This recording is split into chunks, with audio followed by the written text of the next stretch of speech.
Saudi अरब के map को zoom किया जाए तो यहाँ रेगिस्तान के बीचों बीच ग्रीन सर्कल देखने को मिलते हैं। इन्हें देखने के बाद हमारे माइंड में बहुत सारे क्वेश्चंस आते हैं। Hello friends, welcome to my channel. और आज का वीडियो बहुत इंटरेस्टिंग होने वाला है, तो प्लीज़ लास्ट तक बने रहिएगा। गोबी डेजर्ट दुनिया का सबसे तेज़ी से बढ़ने वाला रेगिस्तान है। चाइना से लेकर मंगोलिया तक फैला हुआ यह रेगिस्तान हर साल 6000 स्क्वायर किलोमीटर की हरी भरी ज़मीन को निकलकर पीछे बंजर ज़मीन छोड़ रहा है। यही वजह है कि इतनी बड़ी ज़मीन में कुछ हजार लोग ही रहते हैं। सिर्फ गोबी डेजर्ट ही नहीं, दुनिया के बहुत सारे ऐसे जो रेगिस्तान हैं वो धीरे धीरे एक्सपैंड हो रहे हैं, और इन सब को एक्सपैंड होने की वजह एक ही है, जो है क्लाइमेट चेंज और ग्लोबल वार्मिंग। और इसके रिस्पॉन्सिबल भी हम ह्यूमन बींग ही है। हमने पेड़ों की अंधाधुंध कटाई की, हमने बहुत सारे इंडस्ट्रीज लगाए, जिससे एटमॉस्फेयर पूरी तरीके से खराब हो चुका है। ये इंसान की बनाई हुई ही तबाही है, जिससे पूरा क्लाइमेट जो है वो पूरी तरीके से चेंज हो चुका है, और जिसे डेजर्टिफिकेशन कहा जाता है। एक्सपर्ट की माने तो यह डेजर्टिफिकेशन इतनी ज़्यादा फैल रहा है कि 2050 तक वर्ल्ड की 25% लैंड बंजर हो जाएगी।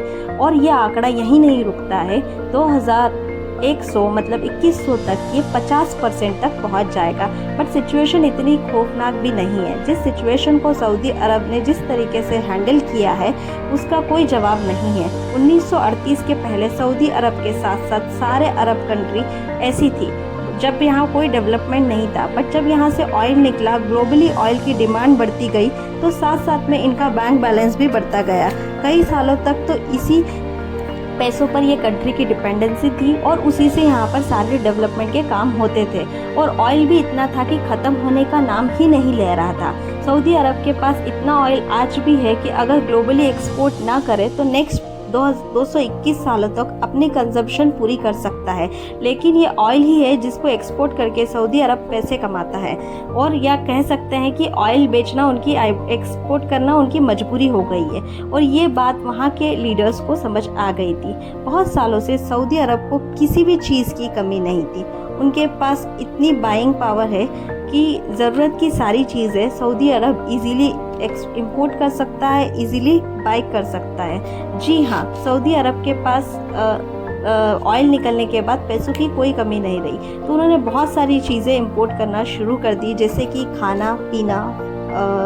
खाने पीने का सामान, फ्रूट्स, वेजिटेबल्स और वाटर। जी हाँ, सऊदी अरब के पास ऑयल तो बहुत है, बट उनके पास पीने का पानी नहीं है।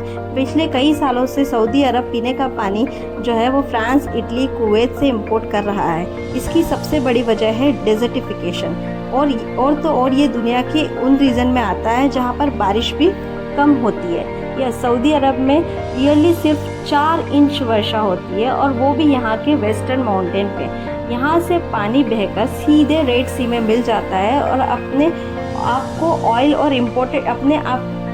और इम्पोर्टेड खाने की डिपेंडेंसी से निकालने के लिए सऊदी अरब ने 1970 में डिसीजन लिया कि कुछ भी करके वो अपने एग्रीकल्चर सेक्टर को इम्प्रूव करेंगे, ताकि कंट्री के पास कम से कम इतना रिसोर्स तो हो कि वो अपनी बेसिक रिक्वायरमेंट फुलफिल कर सके। अगर सैटेलाइट मैप पर अगर ध्यान से देखा जाए तो सऊदी अरब की लैंड पर लाखों एकड़ बंजर लैंड को ग्रीन सर्कल में कन्वर्ट किया गया है। ये ग्रीन सर्कल कुछ नहीं बल्कि कंप्लीट एग्रीकल्चर लैंड है, जिनको सेंट्रल पाइवोट इरिगेशन के जरिए पानी दिया जाता है, जिसमें स्पेशली डिज़ाइन स्प्रिंकल के जरिए खेत में उतना ही पानी दिया जाता है जितनी की ज़रूरत होती है। बीच में लगा बहुत बड़ा पाइप व्हील्स की मदद से अपने फिक्स पाथ पर चलता रहता है, जिसकी वजह से खेतों की बनावट सर्कुलर होती है। वादी अल दौसार में बने हुए ये farms land total 5000 square kilometre में फैले हुए हैं, और हर साल ये इंक्रीज हो रहे हैं। इतने छोटे तो जो ग्रीन डॉट हमें देखने को मिल रहे हैं, ये 1 किलोमीटर के डायमीटर जितने बड़े होते हैं। मतलब एक सर्कल करीबन 100 एकड़ इतना बड़ा होता है।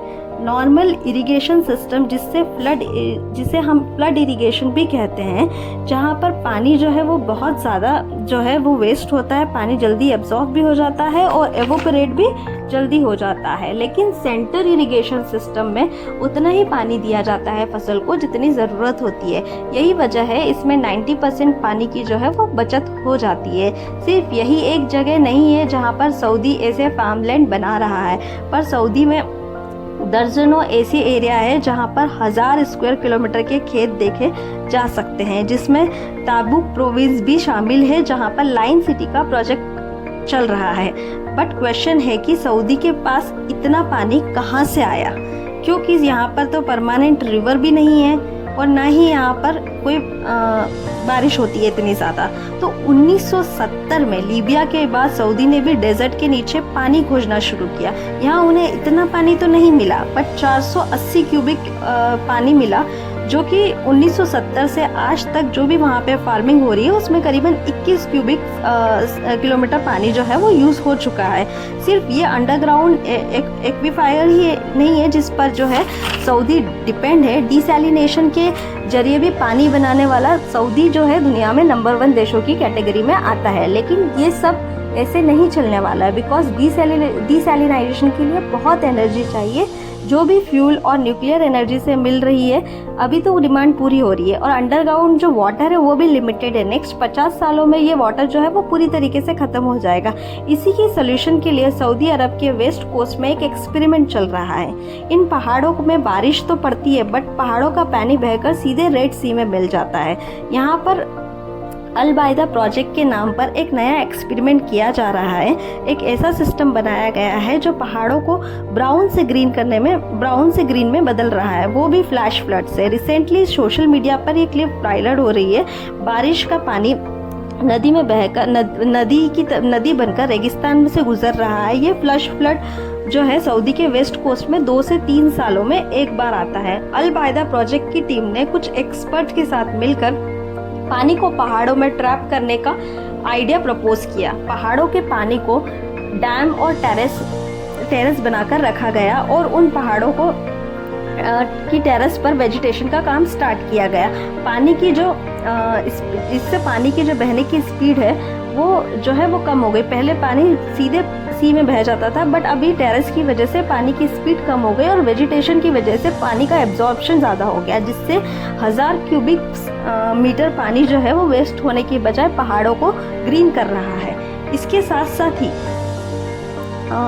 रेगिस्तान को हरा भरा करने के लिए और उसे ज़्यादा बारिश करने के लिए वहाँ पर जो है मास लेवल पर सोलर और विंड फार्म्स लगाए गए हैं। लेकिन सोलर फार्म्स तो इलेक्ट्रिसिटी प्रोड्यूस करता है, तो उससे बारिश से क्या लेना देना। एक्सपर्ट का मानना है कि डेजर्ट में सोलर फार्म्स लगाने से इलेक्ट्रिसिटी तो बनती है, पर सूरज की रोशनी सोलर पैनल से रिफ्लेक्ट होकर एटमॉस्फेयर को गर्म करती है। एटमॉस्फेयर में मौजूद वाटर वेपर गर्मी से ऊपर जाते हैं और ठंडी हवा से टकराते हैं, जिससे बारिश होने के चांसेस बढ़ जाते हैं। इसी तरीके से विंड टरबाइन भी हवा को ऊपर की तरफ फेंकता है, जिससे ज़्यादा तो नहीं पर हर साल करीबन 5 सेंटीमीटर ज़्यादा बारिश पड़ेगी। जो एरिया बंजर है वहाँ पर कुछ नहीं तो जंगली पेड़ पौधे ही उग जाएंगे, जिससे डेजर्टिफिकेशन को रोका जा सकता है। इसके बाद इस बात में कोई भी डाउट नहीं है कि सऊदी ने हज़ारों लाखों ग्रीन फार्म्स बना चुका है और इनके नंबर हर साल बढ़ रहे हैं। अगर हम आंकड़ों की बात करें तो 1960 में जहां पर 11,400 स्क्वायर किलोमीटर फर्टाइल लैंड थी सऊदी में, 50 सालों की कड़ी मेहनत के बाद आज यहाँ पर 35,000 स्क्वायर किलोमीटर एरिया जो है सिर्फ फार्म से बना हुआ है। ये एरिया उतना ही बड़ा है जितना कि ताइवान और बेल्जियम का एरिया है। आज सऊदी अरब इतना सेल्फ सफिशिएंट हो गया है कि उनको जो है इंटरनेशनल मार्केट में भी वो कमोडिटीज़ जो है वो एक्सपोर्ट करने लगा है। यस, जैसे कि कमोडिटीज़ में कॉर्न्स है, सोयाबीन है, ट्री नट्स है, बीट है, राइस है, ये सारी चीज़ें इनकी एक्सपोर्ट में अभी शामिल हो चुकी है। डेजर्टिफिकेशन को कंट्रोल करने के लिए सऊदी अरब ने 2020 में 1 करोड़ 20 लाख न्यू ट्री लगाए हैं। अपने लाइन सिटी प्रोजेक्ट को नज़र में रखते हुए सऊदी अरब का अंदाज़ा है कि ये ट्री 2,25,000 हेक्टेयर रेगिस्तान ज़मीन को ग्रीन लैंड में कन्वर्ट कर देंगे। उम्मीद है कि आपको मेरा ये वीडियो पसंद आया होगा। अगर पसंद आया तो आप इसे लाइक कीजिए और बहुत ज़्यादा शेयर कीजिए। Thank you so much for watching. मिलते हैं नेक्स्ट वीडियो में।